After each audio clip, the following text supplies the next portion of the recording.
আমি এই এলাকায় 90-এর দশকে বিশেষ করে মনে হয় 93 সালে আমি এখানে আসছিলাম এবং এই রেস্ট হাউসে আমি এক রাত ছিলাম।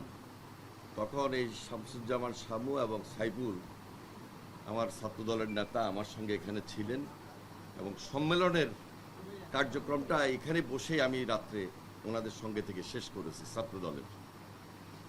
এরপরে আমাদের সাবেক প্রধানমন্ত্রী দেশনেত্রী বেগম খালেদা জিয়া তিনি যখন পরবর্তীতে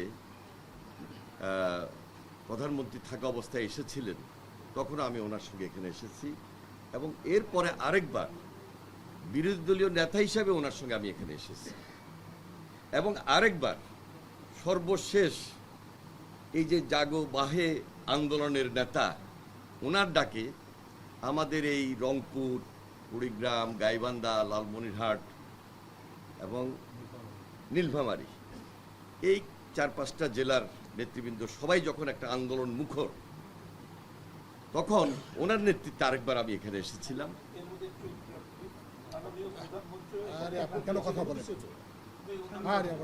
পাশাপাশি ঠিক আছে আজান নামাজ আছে।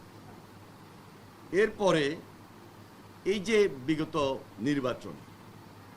নির্বাচনের আগে জাগো বাহে আন্দোলনের নেতা যেটা বলছিলাম অধ্যক্ষ আসাদুল হাবিব দুলু মাননীয় মন্ত্রী তিনি এখানে রাত্রি যাপন করেছিলেন, মশাল হাতে আন্দোলনে নেতৃত্ব দিয়েছিলেন এবং সেই নেতৃত্বের মধ্যে আমাদের মাননীয় প্রধানমন্ত্রী জনাব তারেক রহমান সাহেব প্রধান অতিথি হিসাবে সেখানে সংযুক্ত ছিলেন। তখন আমার আসার কথা ছিল কিন্তু নির্বাচনের কারণে ওই সময়টা আমি আর আসতে পারি নাই। তো এবার আসাও পর্যন্ত আমার মনে হয় 4 থেকে 5 বার আমি এখানে এসেছি এবং এই এলাকার চিত্র মোটামুটি আমার কম বেশি জানা আছে, এই জন্য কথাটা বললাম। তো এখানে আমাদের মাননীয় প্রতিমন্ত্রী ফরহাদ হোসেন আজাদ তিনি এই এলাকার এই সন্তান, সব কিছু কম বেশ ভালোই জানেন, বক্তব্য দিয়েছেন। আমাদের মাননীয় সংসদ সদস্য ওনারা তো এখানে প্রকৃতির সঙ্গে যুদ্ধ করেই টিকে আছেন। আমাদের সচিব সাহেব বক্তব্য রেখেছেন, এখানে ডিজি সাহেব বক্তব্য রেখেছেন, প্রফেসর আতাউর রহমান উনি বুয়েটের পানি বিশেষজ্ঞ ব্যক্তি, ওনার বাড়ি এখানে, উনিও বক্তব্য রেখেছেন। আমাদের এখানে উপস্থিত ইডি সাহেব IWM এর যিনি দায়িত্বে আছেন তিনি আমাদের এই টেকনিক্যাল যে আমরা টিমটা গঠন করেছি ওটার প্রধান হিসাবে দায়িত্ব পালন করছেন। এখানে ডিসি সাহেব আমাদের নীলফামারীর ডিসি সাহেব উপস্থিত রয়েছেন। না উনি নীলফামারীর ডিসি, না ওটা আমি পরে আসতেছি। আর লালমনিরহাটের ডিসি সাহেব এখানে আসছেন। আমাদের পানি উন্নয়ন বোর্ডের অনেক কর্মকর্তা, ইঞ্জিনিয়ার এবং আমাদের সাথে যারা বিশেষজ্ঞ টিম হিসাবে বুয়েটের আরও রয়েছেন, প্রফেসর সাব্বির মুস্তফা সাহেব উপস্থিত, প্রিয় এলাকাবাসী, সাংবাদিক ভাইয়েরা, সবাইকে আমি আন্তরিকভাবে মোবারকবাদ জানাই এবং ধন্যবাদ জানাই। প্রথমত হলো এই যে তিস্তা নদী অববাহিকা এটার একটা পার্মানেন্ট সলিউশন প্রয়োজন এবং এই স্থায়ী সমাধানের জন্য পাশাপাশি আমাদের এই যে উত্তরবঙ্গের একটা অর্থনৈতিক রূপান্তরের যে একটা এক্সটেনশন সেটা খুব জরুরি হয়ে দাঁড়িয়েছে এই মুহূর্তে আমাদের জন্য। এই সকল দিক বিবেচনা করলে তিস্তা মহাপরিকল্পনা আমাদের অতীব প্রয়োজন এবং এটার গুরুত্ব শুধু এই অঞ্চলে না, সারা বাংলাদেশের কাছে খুবই গুরুত্বপূর্ণ। যার কারণে মাননীয় প্রধানমন্ত্রী জনাব তারেক রহমান নির্বাচনের আগে ওই যে জাগো বাহে আন্দোলনে কথা বলতে গিয়ে তিনি এই জাতির সামনে, এলাকাবাসীর সামনে কমিটমেন্ট করেছেন এবং ইনশাল্লাহ ওই কমিটমেন্টের ধারাবাহিকতায় আজকে এখানে আমাদের আসা। আমি আসার আগে 3 দিন হয়েছে পার্লামেন্টে আমি এবং আমাদের মাননীয় মন্ত্রী আসাদুল হাবিব দুলু একসঙ্গে মিলে মাননীয় প্রধানমন্ত্রীর সঙ্গে কথা বলেছিলাম যে আপনারা যান এবং এলাকাবাসীকে আশ্বস্ত করে আসেন যে আমি খুব শীঘ্রই এই তিস্তা মহাপরিকল্পনার কাজ হাতে নিব এবং ওই কমিটমেন্টের ভিত্তিতে নতুনভাবে এই যে কাজটা করা, এই কাজটাকে দৃশ্যমান বাস্তবে নিয়ে আসা, এটা আমাদের প্রতিশ্রুতির অংশ। এবং আমরা সবাই মিলে আজকে একত্রিত হয়ে এই এলাকায় এসেছি, সরেজমিনে দেখেছি।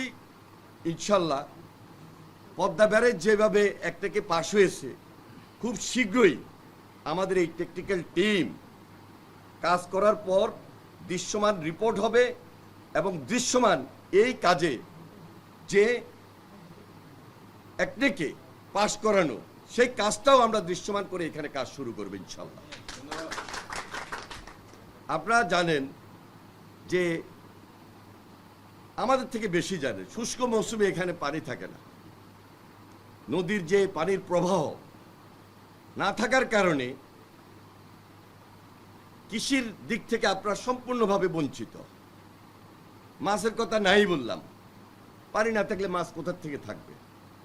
আরেকদিকে এই যে এখন যে মৌসুমটা, উজানে গজলডোবা, সেখানে যেইভাবে পানির স্রোত আসতেছে, এই স্রোতের কারণে, কারণ গেটগুলো তো তারা ওপেন করে দিয়েছে পার্শ্ববর্তী দেশ, এই পানির স্রোতের কারণে, এবং এটা তো একটা খরা স্রোত, খাড়া স্রোত, এখানে এই যে তিস্তার পাড় ভেঙে যাচ্ছে। আরেকদিকে এখানে নদী ভাঙন বিশালভাবে দেখা দিচ্ছে এবং পানি এত ওভারফ্লো হচ্ছে, এই এলাকায় মানুষ আশেপাশে বসবাস করা কঠিন হয়ে যাচ্ছে। যার কারণে আমরা যদি খুব পরিকল্পিত বাঁধ নির্মাণ করি, পরিকল্পিত ড্রেজিং করি, এখানে এক্সপার্টরা আছেন, আমি কিন্তু এক্সপার্ট না, আমার অভিজ্ঞতা থেকে বলতেছি, আমরা যদি পরিকল্পিত ড্রেজিং করি, পরিকল্পিত বাঁধ দিই, আমাদের এই অঞ্চলের মানুষকে আমরা ইনশাল্লাহ আল্লাহর হুকুম রক্ষা করতে সক্ষম হব। সেই কাজটুকু করার জন্যই আজকে মাননীয় প্রধানমন্ত্রী জনাব তারেক রহমানের পক্ষ থেকে ওনার নির্দেশনা অনুযায়ী আজকে আমরা সবাই এখানে একত্রিত হয়েছি। এটা শুধু আপনাদের দুঃখ না, এটা সারা বাংলাদেশের দুঃখ। এবং আমরা যখনই এই কাজগুলা দৃশ্যমান করে সমাপ্ত করতে পারবো, হয়তো কয়েকদিন সময় লাগবে। একটা প্রকল্প করতে 2 বছর, 3 বছর, 4 বছর, 5 বছর, 6-7 বছর সময় লাগবে, কিন্তু যে বেনিফিটটা, যে রেজাল্টটা, যে সুবিধাটা আমরা এই অঞ্চলের মানুষ পাবো, সারা বাংলাদেশের অর্থনীতি চাঙ্গা হবে, অর্থনীতির ভিত মজবুত হবে। এখানে কৃষি উপকরণ এবং কৃষি এলাকা হিসাবে, কৃষিভিত্তিক অঞ্চল হিসাবে আজকে যেটা আপনারা পাচ্ছেন নীলফামারীতে, এই 5টা জেলা যেটা পাচ্ছে না, যেটা আপনাদের দুঃখ, আপনাদের আনন্দে পরিণত হবে এবং আপনাদের উৎপাদনে পরিণত হবে এবং অর্থনীতির ভিত চাঙ্গা হবে ইনশাল্লাহ। সেই দিকে আমরা যাচ্ছি। তা আমি আর বেশি কথা বলবো না। আমাদের এই অঞ্চলে, বাংলাদেশের এটা উত্তরাঞ্চল, এই উত্তরাঞ্চলের জন্য যে সমস্যাটা দূরীকরণ, এই দূরীকরণ করতে গিয়ে এই প্রকল্পটা আমাদের জন্য খুব জরুরি, খুব বেশি প্রয়োজন, অত্যাবশ্যকীয়। সেজন্য আমরা এই প্রকল্পটা আমরা গ্রহণ করতে যাচ্ছি। কেউ এই প্রকল্প গ্রহণ করার আগে পিছনে অনেক কথা বলতে পারেন, কিন্তু একটা কথাই আমি বলার চেষ্টা করছি যে পরিকল্পিত প্ল্যান ওয়াইজ যদি আমরা না আগাই, তাহলে আমরা হোঁচট খেতে পারি। যার কারণে বিশেষজ্ঞ টিম, একটা টিমে শুধু কাজ করবেন না, আমাদের পানি উন্নয়ন বোর্ডের IWM, আমাদের আরেকটা আছে CEGIS, বিদেশি, সেটা যদি 2-4টা বিভিন্ন দেশের হয় আমরা সবার মতামত গ্রহণ করব এবং সকলের মতামত গ্রহণ করে আমাদের বাংলাদেশের যারা বিশেষজ্ঞ টিম রয়েছেন এবং বাংলাদেশের প্রকৌশল বিশ্ববিদ্যালয় বুয়েট, ওনারা একটা সেমিনারের আয়োজন করবেন আমাকে বলেছেন। সবাই মিলে আলোচনা করে খুব স্বল্প সময়ে শীঘ্রই দ্রুততার মধ্য দিয়ে আমরা এই প্রকল্পটা এক থেকে পাশ করানোর ব্যবস্থা গ্রহণ করার উদ্যোগ গ্রহণ করব ইনশাআল্লাহ। যেই প্রকল্পের গ্রহণ করার ক্ষেত্রে মাননীয় প্রধানমন্ত্রী খুবই আন্তরিক, তিনি নিজে কমিটমেন্ট দিয়েছেন, জাতির সামনে তুলে ধরেছেন এবং আমাদের আশার ক্ষেত্রে আমাদেরকে তড়িৎ নির্দেশনা দিয়েছেন। ওনার নেতৃত্বে আমরা একটাকে সেটা নিয়ে গিয়ে এই কাজটাকে দ্রুত করানোর জন্য আমাদের মন্ত্রণালয়ের পক্ষ থেকে এই এলাকাবাসীর জন্য, এই উত্তরাঞ্চলের জন্য, উত্তরবঙ্গের জন্য, সর্বোপরি দেশের জন্য, দেশের অর্থনীতির ভিতকে মজবুত করার জন্য যা যা করার দরকার দ্রুত সময়ের মধ্যে আমরা সেই উদ্যোগ গ্রহণ করব ইনশাআল্লাহ।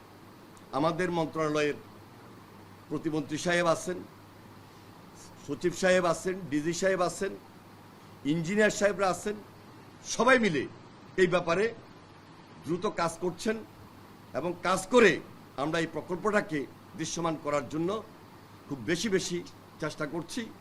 তো আজকে যারা এখানে উপস্থিত হয়েছেন এবং আমাদের এমপি সাহেবরা, তাদের এলাকাবাসীর কাছেও তাদের একটা কমিটমেন্ট আছে। আমাদের এখানে যারা সাংবাদিক রয়েছেন তারাও আমাদের দু চারটা কথাবার্তা শুনতে চেয়েছেন। আমাদের মাননীয় মন্ত্রী সাহেব, তিনি দীর্ঘদিন থেকে আন্দোলনের নেতৃত্ব দিচ্ছেন। আমরা ওনাদের সঙ্গে আজকে একত্রিত হয়ে আমাদের এই এলাকাবাসীর সামনে এই প্রতিশ্রুতিও ব্যক্ত করছি। পাশাপাশি আমাদের এই যে নীলফামারী, যে আমরা আমাদের প্রতিমন্ত্রী সাহেব যেটা বলেছেন যে আমরা যে ক্যানেলগুলা দেখে এসেছি এগুলো কিন্তু খুবই সুন্দর এবং পরিকল্পিত। শহীদ প্রেসিডেন্ট জিয়া রহমান সাহেব 1979 সালে আমি একটা ভিত্তিপ্রস্তর এখানে দেখেছি, তখন তৎকালীন সৌদি আরবের বিশেষ ফান্ড নিয়ে এই যাত্রা শুরু করেছিলেন। পরবর্তীর ধারাবাহিকতায় অন্যান্য সরকার এসে এই কাজগুলো সম্পন্ন করেছেন। যারা যখন যেই দায়িত্বে থাকি না কেন, দেশের প্রয়োজনে, এলাকার প্রয়োজনে আমাদেরকে এই কাজগুলা খুব স্বচ্ছভাবে করা উচিত। আমরা আশা করছি খুব দ্রুততার সহিত, স্বচ্ছতার সহিত আমাদের এই কাজ আগামী দিনে জনাব তারেক রহমানের নেতৃত্বে আমরা দৃশ্যমান করব এবং তারেক রহমান সাহেব মাননীয় প্রধানমন্ত্রী হিসাবে তিনি যেন খুব শীঘ্রই আমাদের মাঝে এসে এই কাজটা উদ্বোধনও করতে পারেন, সেই কাজটাও আমরা সম্পন্ন করব ইনশাআল্লাহ। আপনাদের সবাইকে সংগ্রামী সালাম এবং অভিনন্দন জানিয়ে আমি আমার বক্তব্য শেষ করছি। পাশাপাশি আমরা আজকে এখানে শেষ করে যাওয়ার পথে কাউনিয়া ঘুরে যাব, যেটা আমাদের মন্ত্রী সাহেব বললেন যে আমাদেরকে একটা নতুন পরিকল্পনা, যে পানি ধরে রাখার জন্য যে রিজার্ভটা করার দরকার, সেই রিজার্ভার আমরা সেই দিকে বা কোন অঞ্চলে করা ফিজিবল হয় সেটাও আমরা স্টাডি করে আজকে টেকনিক্যাল টিম সঙ্গে নিয়ে এসেছি। ওনাদেরকে আমি অশেষ ধন্যবাদ জানাই, আন্তরিকভাবে মোবারকবাদ জানিয়ে আমার বক্তব্য শেষ করছি। খোদা হাফেজ। বাংলাদেশ জিন্দাবাদ। আসসালামু আলাইকুম। রাজীব ভাই, মসজিদে একটু খবর দেন যে 10 মিনিট একটু দেরিতে।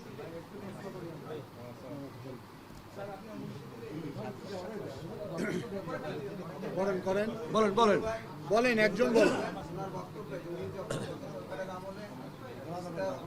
আন্দোলনটা তুমুল পর্যায়ে নিয়ে গিয়েছিলেন, তখন সাবেক উপদেষ্টা রিজওয়ানা হাসান হঠাৎ করে রংপুরে আসলেন এবং উনি ঘোষণা দিলেন যে জানুয়ারি 3টা কাজ শুরু হবে। ভাই আমার বক্তব্যে বলছেন এবং আপনাকে দেখিয়ে দিয়েছেন যে আপনি বিস্তারিত বলবেন রিজওয়ানা হাসানরা বা গত সরকার কি করেছেন এইটুকু একটু বলেন।